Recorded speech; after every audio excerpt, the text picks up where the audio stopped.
social psychologist and alumnus of IIT Kanpur and University of Allahabad, conferred with Doctor of Philosophy degree by University of Allahabad on successful submission of research in pro-social behavior. Although the doctoral journey was guided by Professor Janak Pandey, who is an eminent person in the field of psychology across the world.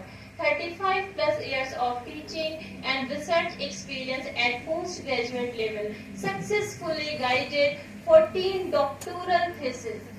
She appointed as chairman of Sexual Harassment and Violence Against Women Cell at Punjab University, Patiala.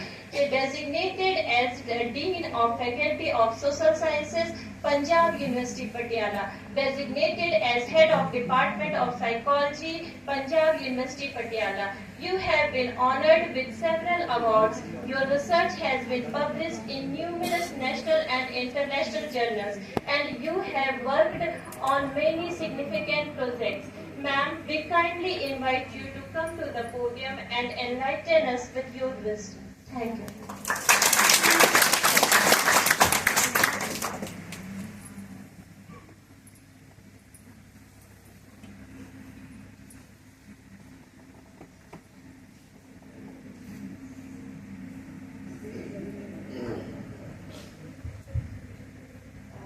Respected Principal Sahab, respected Dr.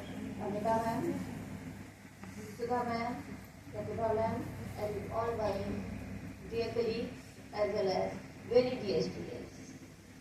It's an honor for me that I am standing here. I basically belong to UP, but a product of Allahabad University, so always a proud moment for me coming back home and talking to my people. And the credit goes to Amita ma'am. She has been so courteous, so generous calling me here. So I'm very happy. मैं बहुत खुश हूँ, right? सवाल उठता है कि traditional non traditional की ये बात जो मैम ने भी उठाई और मैम ने भी उठाई, ये ट्रेडिशनल नॉन ट्रेडिशनल है क्या? अब मैं छोटी सी बात करूँगी. सुधा मूर्ति जी, सब लोग जानते हैं कौन है वो? सुधा मूर्ति, co-founder of Sudha Elevations in Tamil. हमारी इन्फोसिस है जिसमें कि हमारे करोड़ों बच्चे एम्प्लॉयड हैं. उसकी जो रूट है वो है सुधा मूर्ति, जिनके पास के 10,000 रुपए थे जो उन्होंने अपने बेरोजगार पति को दिए, नारायण मूर्ति को, कि लो भैया इसको लो और अपने सपने पूरे करेगा. बेसिकली वो उस गांव से है जहाँ पर की लाइट नहीं थी. उन्होंने अपने दोनों बच्चों को बनाया, पढ़ाया और अपना बेटा उसके लिए कहती थी. उसने बोला कि मुझे अपने दोस्तों को पार्टी बाहर ले जाके देनी. तो उन्होंने कहा नहीं, ये नहीं होगा, घर में समोसा चाय दूंगी और तुम उनको बुला लो. वो गुस्सा हो गया कि मुझे मनाना ही नहीं है बर्थडे. तुमने कहा ठीक है, मत मनाओ. दूसरे दिन सुबह आके उसने बोला कि अच्छा मम्मी एक गुलाब जामुन भी दे दे क्या? तो उन्होंने कहा हाँ दे दो. तो बोले ठीक है. फिर उसकी बर्थडे मनाई गई. Now what is she today? Everybody knows about her. वो ट्रेडिशनल थी कि नॉन ट्रेडिशनल थी? जिनके 10,000 के basic, and she is the first technocrat that way in India. उनका रोल क्या है? ट्रेडिशनल रहा, क्योंकि वो ऐसे गांव से जहाँ बिजली भी नहीं है, ऐसे कॉलेज में पढ़ी जहाँ लड़कियों के लिए बाथरूम में नहीं था. फिर वो ऐसे पैसे लेके आए जिसपे कि इन्फोसिस है, जिससे कि करोड़ों क्या मतलब कितने घरों में चूल्हा जल रहा है. और आज की तारीख में भी वो वीक में एक दिन सब्जी जरूर बेचती है, जिससे कि उनको, और वो कहते हैं कि मैं अपने औकात में रहूं, इसलिए जरूरी है कि मैं सब्जी बेचूं और अपने गांव और अपनी रूट्स और अपने लोगों के साथ, अपनी वास्तविकता के साथ जुड़े रहूं. तो उनका कि वो कौन थी, वो कौन सा रोल रहा? ट्रेडिशनल रहा. और मैम ने बहुत अच्छी बात कही है कि जहाँ हम दुर्गा वगैरह की सब बात कर रहे हैं, लक्ष्मी सरस्वती, वो क्या ट्रेडिशनल रोल रहे या नॉन ट्रेडिशनल रहे? जिनको हम आज भी पूछ रहे हैं वो ट्रेडिशनल है कि नॉन ट्रेडिशनल है? तो ट्रेडिशनल से खैर वो तो हुआ अलग, वो आप लोग सोचिएगा कि क्या है. यहाँ पे जो मैं बात करूँगी, for 7 years I have been working as sexual harassment against women cell convener. तो मैं आपको सबसे पहले अपने फील्ड से अपने 2 एक्सपीरियंसेस शेयर करूँगी. आप देखिए, ध्यान से सुनिएगा. सबसे पहला केस था, वो एक शिकायतकर्ता लड़की थी जो एमफिल कर रही थी. एडवोकेट इन सोशल साइंसेस शिकायत की कि मैडम ਜਦੋਂ भी रात होती है ये मैंने फोन कर रहे हैं तो कहते हैं मेरे साथ बस जा। हिंदी में जब भी रात होती है तो उनसे कहते हैं मेरे साथ बस जा। तो मैंने कहा कि रोज कहते हैं, तो बोले रोज कहते हैं। मैंने कहा ठीक है आज जब कहें तो उसको रिकॉर्ड करें। रात आई 8 बजे फोन आया प्रोफेसर साहब का और उन्होंने कहा कि भाई ठीक है पढ़ाई लिखाई की गल्ला था बकरी है, तू गल इस तरह करे कि मेरे नाल बस जा, मैं भी किला तो तू भी अकेली। अच्छी रिकॉर्डेड हो गई। मैं जब दूसरे दिन आई तो क्या होता है कि सेक्सुअल हरासमेंट जो सेल है उसकी कन्वीनर तो फीमेल होती है लेकिन उसमें मेल मेंबर्स भी होते हैं। And so called male members एक फिजिक्स डिपार्टमेंट के प्रोफेसर और ये हेड और वो है, मैंने ले जाके सीधे सीधे वो रिकॉर्डिंग सामने रख दी कि this is what the case is.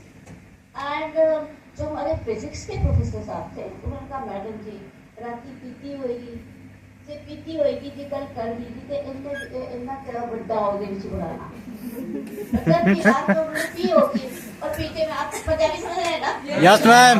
राती पीती होगी जो पीती हुई गल्ला कर देती ਉਹਦੇ ਵਿੱਚ केड़ी इतनी बड़ी। मैं क्या सर मैं हिंदी में आ गई जबकि हमारे वहाँ पंजाबी और इंग्लिश ज्यादा चलती। मैं हिंदी में गया सर घर में बहू बेटी कोई होगी ना? तो बोले हाँ हाँ क्यों नहीं हमारी बेटी है MBBS करके। मैं सर आज घर चाहिए ना रात में पीते भी होंगे आप? बोले हाँ वो तो चल रही है मैडम। मैंने कहा रात की पीना ये अपनी बेटी को कहना कि मेरे नाल बस जाओ।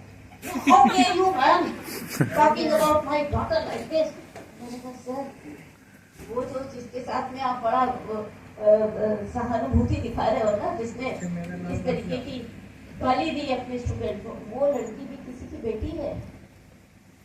और फिर मुझे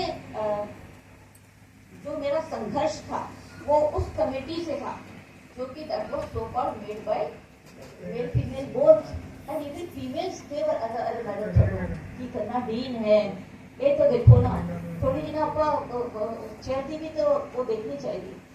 and then I was the only one who took the whole thing to the vice chancellor's table and said कि सर या तो अभी फैसला करो डिसीजन लो या फिर मेरा इस्तीफा लो और किसी ऐसे के दो जो इसमें विश्वास करे कि भाई पीती होगी पीली कह देता तो करी गल। And professor not doctor but mister Goparai vice chancellor madam file कहाँ है? ये है file. terminated the professor then and there so called। अब फिर उसके लिए मुझे बहुत भुगतना पड़ा क्योंकि उन्होंने मेरे पीछे गुंडे भेज दिए उन्होंने ये कर दिया वो कर दिया चलता रहा। अगर आप कोई स्टेप लेते हैं ना कोई स्टेप हार्ड लेते हैं तो हार्डशिप आपको दें। अभी देखिए उसी चेयर के ऊपर एक दूसरा केस देखिए उसके बाद क्या हुआ स्टार्टेड पोलिंग हमारे पास सेक्सुअल हैरेसमेंट अगेंस्ट और पोलिंग क्यों? क्योंकि मैडम ने उसको वो प्रोफेसर कहते थे उनको सस्पेंड उनको टर्मिनेट करा दिया बिना किसी इंक्वायरी के। जो हमारे सोकल मेल मेंबर थे मैडम इंक्वायरी का क्या है? ये प्रूफ था आपके पास इसमें अब फर्दर इंक्वायरी की जरूरत। But that was one story. अब उसके बाद मेरे पास बहुत सी शिकायतें आने लगी और मुझे लगा अचानक पूरी शिकायतें आ रही है जरूर मैं बहुत ज्यादा पॉपुलर हो गई शायद यूनिवर्सिटी में एज द कन्वीनर। बट कहानी मुझे कुछ थोड़ी सी खुशी लगी। एक केस आया जिसमें कि मैंने लड़की दोनों को बुला लिया। लड़की वॉज कंप्लेनिंग अगेंस्ट बॉय। मैंने कहा दोनों के ना सीधे मोबाइल में और जब मैंने एक सिंपल चेक किया तो लड़के के फोन लड़की की तरफ कम थे लड़की के फोन लड़के की तरफ बहुत ज्यादा। तो मैंने लड़के को पहले बाहर भेजा। मैंने उससे बोला कि हम सच्ची जड़ियाँ गल्ला है वो सारी मैंने दसो। वो कहती मैडम मैंने इन्ना औखा किया है मेरे नाल ये किया मेरे नाल वो किया फॉर 6 months वो जी मीटू की कहानी है ना मेरे नाल हो रही है। मैं क्या 6 months तक कोई मीटू की कहानी नहीं होगी। मीटू की कहानी एक बार होगी 2 बार होगी इतने 6 months जो है ना तो वो कॉम्प्रोमाइजिंग कहानी वो मीटू की नहीं थी। बट शी स्टार्टेड नहीं मैडम जी तुसी समझो मैंने हमारा का प्रजेश लैबोरेटरी में मैंने कहा प्रजेश वो झूठ बोलने वाली मशीन है ना लाइट डिटेक्टर उसको ऑन करो और उसको बैठाना है। एंड यू वोंट बिलीव मेरे पैरों पे गिर गई वो साइकोलॉजी लैब में होती है लाइट डिटेक्टर वो होती है हम लोग उसका यूज भी करते हैं। वो मेरे पैरों पे गिर गई कहती तो मैडम जी मैंने ना माफ करो कि वो मैं ना सच्चे गला दसती सही गला मेरे किसी मशीन को निकालो ना मैं उसे मैं सच्चे गला दसती कि मैडम तो पहले ना मेरी जेडी शिकायत है वो ना उसी पहले पाल के फेंको क्योंकि अब उसको यह हुआ कि जो मशीन है ना वो अंदर से सब निकाल लेगी और जब सब निकाल लेगी तो जो केस है वो हमारे खिलाफ किस हद तक ये मैडम ले जाएंगी क्योंकि इन्होंने बीन सोशल साइंस को जब नहीं छोड़ा तो हम तो अब कहानी उनकी ये कि ये क्या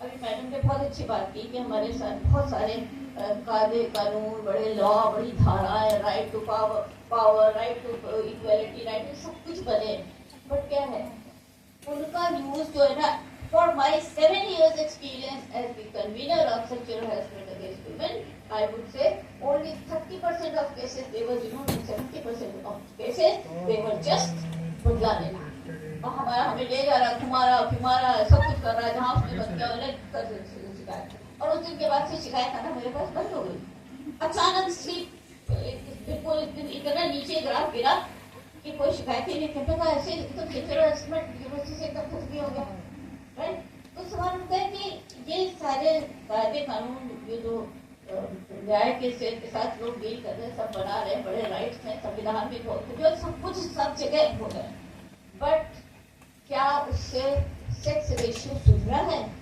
No. और अभी मैं बताऊं अभी जो नया डेटा आया Haryana is having the lowest sex ratio यानी जहां महिला का नंबर पुरुषों से कम है और आपको जान के ना धक्का लगेगा कि हरियाणा में भी वो कौन सा शहर है जहाँ पर की सेक्स रेशियो सबसे ज्यादा महिलाओं के फेवर में जहाँ पे सबसे कम महिलाएं हैं कंपैरिजन टू वो शहर है बताइए कौन सा शहर हो सकता है the most developed West Gurgaon having the worst sex ratio अब कहाँ गई पढ़ाई लिखाई कहाँ गई समता कहाँ गई समानता कहाँ गया स्वास्थ्य कहाँ गया स्वाभिमान और कहाँ गया और डेटा देखना बहुत जरूरी है हम कहाँ जा रहे हैं कहाँ आ रहे हैं ये डेटा ही तो बताएगा तो बगल वाले घर को देख के या सामने वाले घर को देख के घर को देख करके थोड़ी मिलेगा कुछ ना कुछ तो हमें पास सच चाहिए and it was such a shocking thing कि भैया हरियाणा में लोएस्ट सेक्स रेशियो जबकि हरियाणा यूपी बदनाम कौन है यूपी बिहार आई सो प्राउड कि हम लोग ऊपर हैं हमसे बहुत ऊपर है कहानी राजस्थान की बहुत बची है लोएस्ट फीमेल लिटरेसी रेट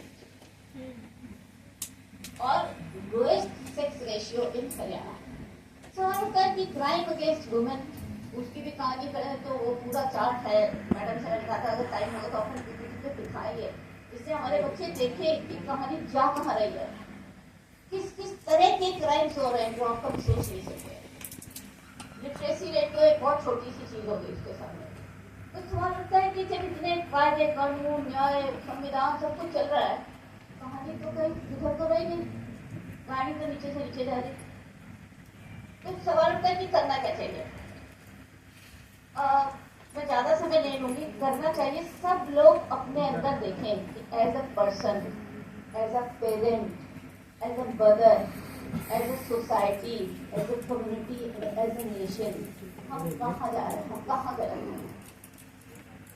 अभी निर्भया केस की बात की जो कोलकाता का केस हो गया और इस तरीके के बहुत सारे केसेस हो रहे हैं हम have we ever seen inside us to find out और अभी मैंने बहुत अच्छी बात कही जिसमें मैंने कहा कि आत्मा के कोई लिंग नहीं होता जो हमारी रिसर्चेस है वो 5 चीजें बताती हैं कि 5 चीजों का कोई जेंडर नहीं है पहला वर्ग दूसरा टैलेंट मेरी आवाज आ रही है पहला वर्ग दूसरा टैलेंट तीसरा माइंड चौथा पावर और पांचवा सोल ये 5 चीजें ऐसी हैं कि हर कोई इसी तरीके का इसी तरीके ये नहीं कह सकते कि ये आत्मा जो ये फीमेल है और ये आत्मा मेल है ये टैलेंट मेल है और ये टैलेंट फीमेल है और जो मैथमेटिक्स को मेल के साथ और लैंग्वेज को फीमेल के साथ अटैच करने की हमारी बहुत पुरानी प्रथा चली आ रही है अब आज की तारीख में वो हमारी जीरो हमारे तोड़ नहीं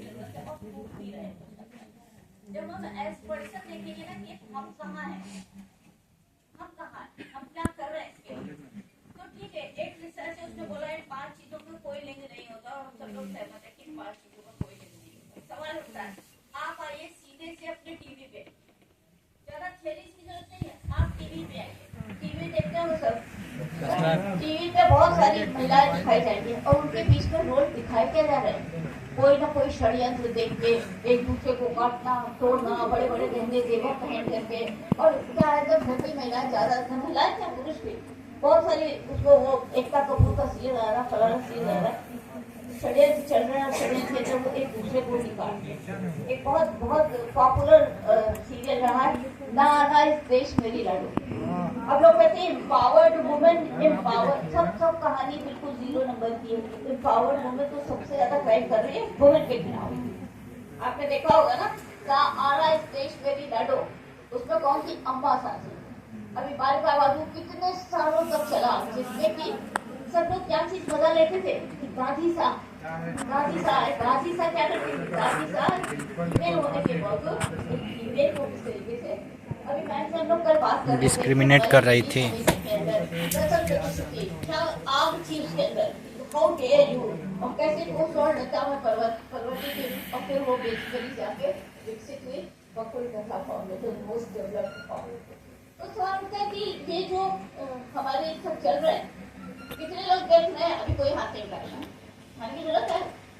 घर में जो सीरियल देख रहे हैं, कौन परोस रहा उनको, और वो हमें क्या ज्ञान दे रहे हैं, किस तरह के मॉडल हमें प्रस्तुत कर रहे हैं। कितने लोग सुधा मूर्ति की फोटो देख रहे हैं, मातृत्व, पितृत्व और नेतृत्व तीनों का complete example, not only Sudha Murthy, there are so many women among us which we hardly take interest for it, we are not aware of them, क्योंकि उनका टीआरपी ऊपर नहीं है। टीआरपी किसका, एकता कपूर का।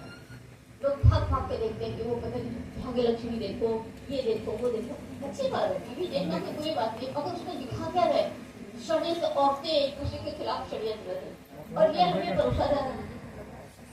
अभी ये परोसा जा रहा है। अभी मैं सारे पुरुषों से एक सवाल करूंगी, बड़े ध्यान से मेरी बात का अगर कोई गैर करे तो जवाब भी दे। माँ बहन की गाली, क्या संविधान ने कोई रूल बनाया कि कोई माँ बहन की गाली देता हुआ पकड़ा जाए तो उसको I am going to be very rude, उसको साले को भाई पकड़ के 100 जूते मारो? कौन सा समाज है यहाँ, माँ बहन की गाली बिल्कुल अलाउड है। और जब आप पूछते हैं भैया माँ बहन की गाली, कहते नहीं मैडम, वो तो ना वो आदतन है, उसका कोई लेना देना थोड़ी, वो तो हम लोग की ना बातचीत में है। साले माँ की, साले बहन की, कितने प्राइवेट, कितनी रिसर्चेस हो रही है, हाथ उठाइए तो जरा, कितनी researches, social, psychological, political, philosophical, कितनी रिसर्चेस हैं जो कि ये जानने की कोशिश कर रहे हैं कि समाज में कौन सा इंटरवेंशन प्रोग्राम लगाएं कि ये तो भैया तो आम सड़कों पे क्या, गलियों में सड़कों की सब जगह नीलामी हो रही है, और बड़ी बड़ी बात है संविधान की करते और लॉ इक्वलिटी, अरे ये राइट ऑफ इक्वलिटी है। इससे बढ़कर क्या, और बेइज्जती हमारी माँ की, हमारी बहन की, हमारी पत्नी की, हमारी बेटी की क्या हो सकती है? और लेकिन और उससे भी ज्यादा गलत चीज है कि अगर कोई पुरुष से पूछा जाए कि भैया ये बात है क्यों कर रहा है, और कितनी कौन सड़कों पे ये गालियां चलती हैं जहाँ पर कि एक सभ्रांत पुरुष का या महिला का खड़ा होना मुश्किल हो जाता है, क्योंकि इस वक्त सीधी सीधी गाली, जितना गंदे, जितना जघन्य तरीके से वो गाली दी जा सकती है।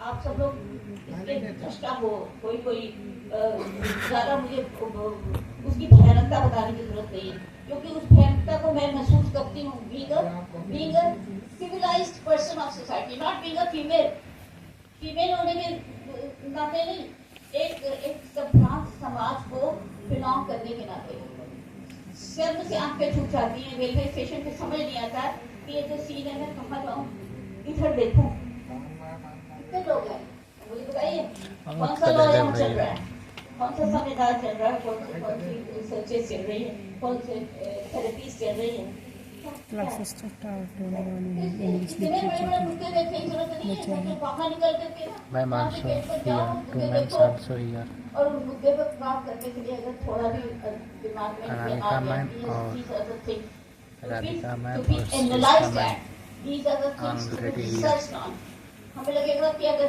एक ईंट लगेगी तो धीमे धीमे वो ईंटें लगना आगे शुरू हो जाएगा। सीधी सी बात है कि मैं खिंची पिटी बात करूं तो 2 4 6 पॉइंट्स मेरे पास भी है कि सेंसिटाइजेशन प्रोग्राम लगाओ, एडवोकेसी प्रोग्राम्स लगाओ, सामाजिक तौर पे लोगों को, सबको पता है समाज को क्या बताना, ये सब समाज ही घर बैठा हुआ है। समाज को पता है माँ बहन की गाली गलत बात है, हमारी भी माँ है, हमारी भी बहन है, तो समाज क्या कर रहा है? वहाँ पे प्रोग्राम लगाओ, किसको अवेयर कराऊं कि ये गाली गलत चीज है, निकल जाऊं, क्या करूं? राइट, तो मैं बिल्कुल एक चीज यहाँ पे बात करूंगी कि जो फोटो फेमिनिज्म है ना, लड़कियों ने छोटे छोटे कपड़े पहन लिए, ठीक है, और रात रात में अपने 12 बजे तक आने लगी, बिना बात के दूसरों के साथ तड़ाम करने लगी, ठीक है, और मुझे घर के अंदर खाना उनको नहीं बनाना तो मैं क्यों बनाऊं, तो चाहे वो, ये सब तो कुछ नहीं होगा। ये सब ऐसी छोटे लेवल की ऐसी चिंताओं पर की बातें हैं जो सेमिनार में चलती है कि तौलिया गीली डाल दी, मैं क्यों उठाऊं, ये सब इश्यूज नहीं है। और मैं बताऊं, I have never ever felt किसी तरीके का अत्याचार मेरे ऊपर हुआ, बेचारा दिल मैंने पूरी लाइफ में कभी नहीं किया कि महिला होने के नाते कोई किसी तरह का अत्याचार मेरे ऊपर हुआ, जबकि मैं वाइफ हूँ, मैं बेटी हूँ, और मैं पत्नी हूँ, मैं बहन हूँ, और मुझे अपने हस्बैंड के लिए खाना बनाना बहुत अच्छा लगता है।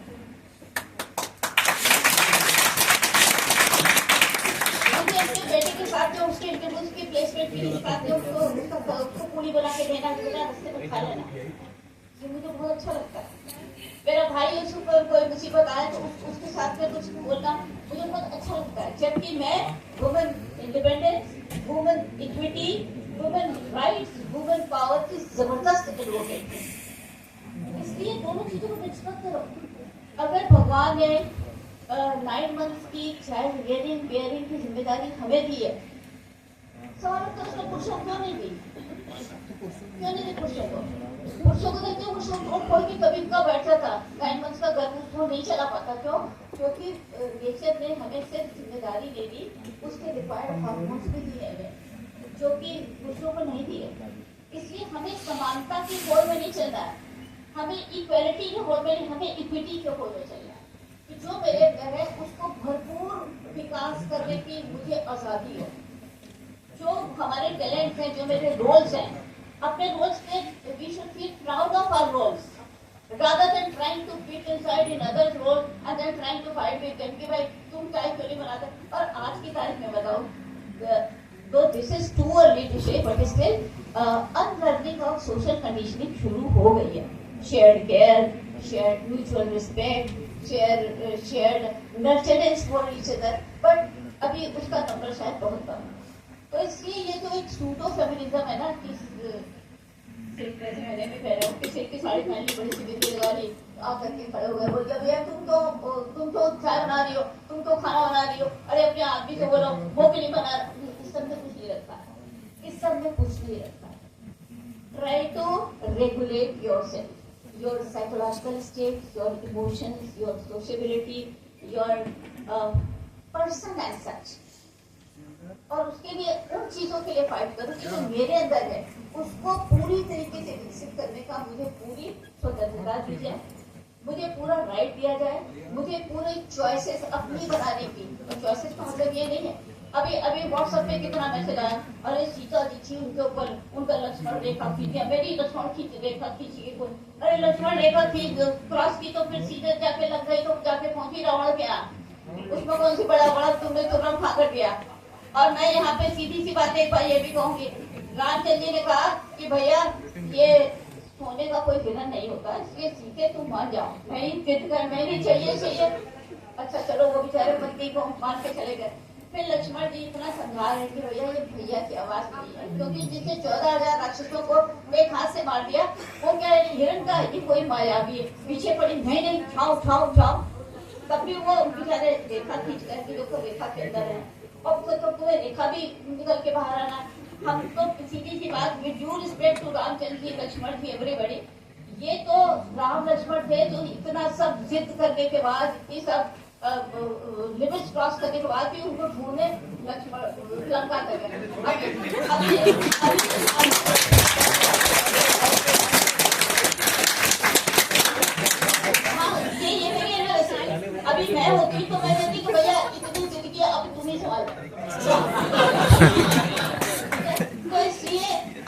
अंदर के जो गुण है ना, चीजें उनको पहचानिए और उनको up to the brim, brim मतलब नक्कशी तक, उनको पूरी तरीके से डेवलप करने की कोशिश करिए। फालतू के होड़ में मत जाइए और सूडो फेमिनिज्म में कभी मत रहिए, इससे कुछ नहीं मिलेगा। चाहे कितनी वुमेन एम्पावरमेंट की कितनी कॉन्फ्रेंसेस लाखों सालों होती है, कुछ हो रहा क्राइम अगेंस्ट वुमेन बढ़ता ही चला जा रहा है। क्योंकि हमें जिन इश्यूज पे फोकस करना चाहिए वो इश्यूज कहाँ है। तो सवाल उठता है कि मैं लास्ट में एक छोटी सी एक्टिविटी करूंगी, ठीक है। जिंदगी के अंदर खुश रहना बहुत जरूरी है, ठीक है। और खुशी का मतलब सिर्फ ये नहीं है, खुशी का मतलब इंटरनल। तो खुशी के 5 आयाम है, हम लोग उसको परमा मॉडल बोलते हैं। हमारे मैडम साइकोलॉजी के बैठे थे, कितने खुश है, वैसे भी खुश है। इसका मतलब ये नहीं कि सिर्फ साइकोलॉजी वाले खुश हैं, खुशी वाले बैठे सारे खुश हैं। तो ये जो परमा मॉडल है ये है PERMA। ध्यान से मेरा सुनिएगा और बहुत तेजी से जवाब दीजिएगा सब लोग। P is for positive emotions, life में पॉजिटिव नेगेटिव दोनों इमोशंस का बहुत रोल है। लेकिन जो पॉजिटिव इमोशंस है वो आपके इंटेलेक्चुअल रिसोर्सेज, आपके साइकोलॉजिकल रिसोर्सेज, आपके इमोशनल रिसोर्सेज, आपके एस्थेटिक रिसोर्सेज, इन सबको एनर्जाइज करते हैं। तो होना चाहिए frequent positive emotion and infrequent negative, right. तो यहाँ पे कितने लोग हैं जिनके की पॉजिटिव इमोशंस बहुत ज्यादा है in comparison to negative emotion? अगर है तो बोलिए यस। अरे बिना बीमा यस। तो आप मैं रिपीट करेंगे, पॉजिटिव इमोशंस अगर आपके हाई है तो बोलिए यस। अब आती है दूसरी चीज जो लाइफ में खुश रहने की, लेकिन खुशी का कोई कैप्सूल नहीं मिलता। मतलब किसी और किसी जगह जाए आप कहते कि भैया तुम खुशी का कैप्सूल दे दो, कहेगा कि दिमाग खराब हो गया। ही इज इंगेज्ड, आप दो एक्टिविटीज जिनमें इंगेज हो करके आपको लगे कि आप बोले। तो सवाल उठता है कि जिन लोगों के पास इंगेजिंग एक्टिविटीज हैं, इंगेजिंग का मतलब if you are a singer you must sing, if you are a dancer you must dance, if you are a painter you must paint, if you are a writer you must write। जो आपके अंदर खूबी है वो must है। तो मेरा आप देखिए सुनिएगा, जो लोग एंगेजमेंट पे हाई है वो बोले यस।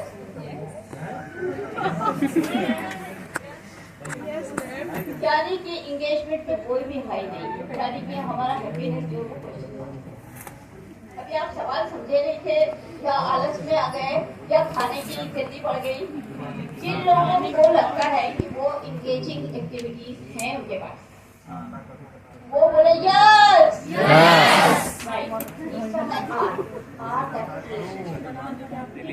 आप सोचिए घर जाते हैं, आपकी मदर, यूनिवर्सिटी आते आपके फ्रेंड, आपके टीचर, सब कहते वाह वाह वाह मजा आएगी, very good. Why? Because everybody wants to have meaningful and productive relations in their life. और जिनके रिलेशंस वीडियो मीनिंगफुल प्रोडक्टिव वो या तो लटकने की सोच रहे, ठीक है, या सलवास खाने की सोच रहे, या फिर वो कोटा फैक्ट्री, आपको सबको मालूम है, सेलेक्ट करने की सोच रहे।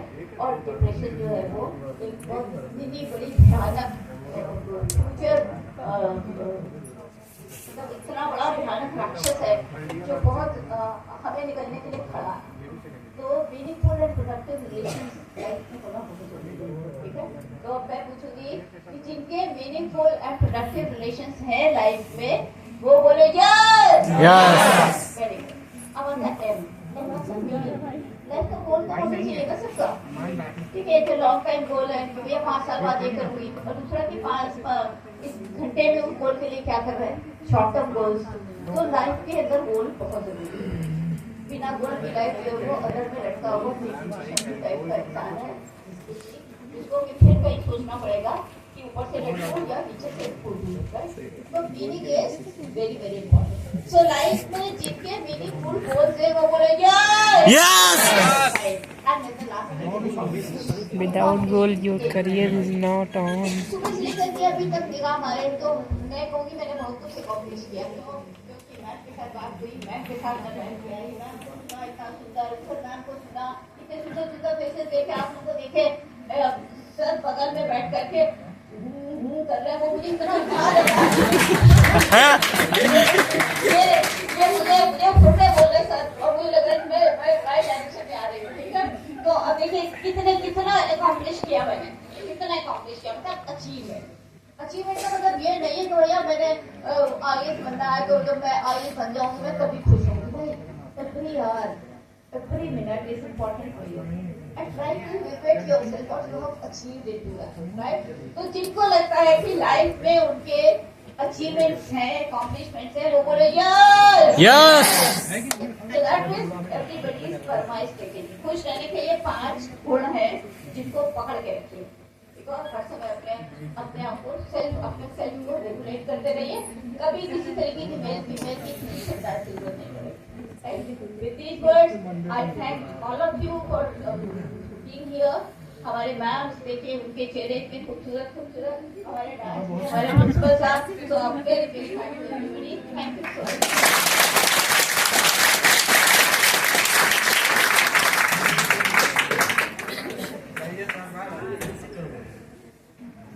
थैंक यू मैम, आपकी इस परमा टेक्निक को हम लोग हमेशा याद रखेंगे।